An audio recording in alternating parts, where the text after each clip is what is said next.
കൂടെ ഉണ്ടാകണമെന്നുള്ളവർക്കാണെന്നേ കുറഞ്ഞു പോകുന്നതിന്റെ വില മനസ്സിലാകുക. അത് സമയമായാലും സാന്നിധ്യമായാലും. കുറഞ്ഞു പോയാൽ പരാതികൾ ഉണ്ടാകും, അല്ലാത്തവർക്ക് വന്നാലെന്ത് പോയാലെന്ത്. സാന്നിധ്യം കുറയുമ്പോഴാണ് ബന്ധത്തിന്റെ ശക്തി തിരിച്ചറിയുന്നത്. ഞാനുണ്ട് കൂടെ എന്ന ഒറ്റ വാക്കിൽ ആ ഒരാളിലേക്ക് ഈ ലോകം തന്നെ ചുരുങ്ങും. എന്നും മിണ്ടുന്ന ആളോട് 2 ദിവസം മിണ്ടാതിരുന്ന് നോക്കൂ. അവരിങ്ങോട്ട് മിണ്ടാൻ വരുന്നുണ്ടെങ്കിൽ അവർക്ക് നമ്മുടെ വിടവ് അറിയാൻ പറ്റുന്നുണ്ട്. അല്ലെങ്കിൽ നമ്മളില്ലെങ്കിൽ അവർക്കൊന്നുമില്ല എന്നർത്ഥം. അതങ്ങനെയാണെന്നേ. നമ്മൾ കരുതുന്നത് പോലെ ആകണമെന്നില്ല നമുക്ക് ചുറ്റുമുള്ള പലരും.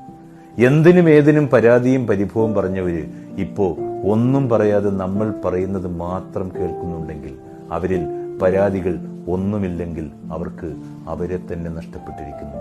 എന്നേക്കുമായി നമുക്കും.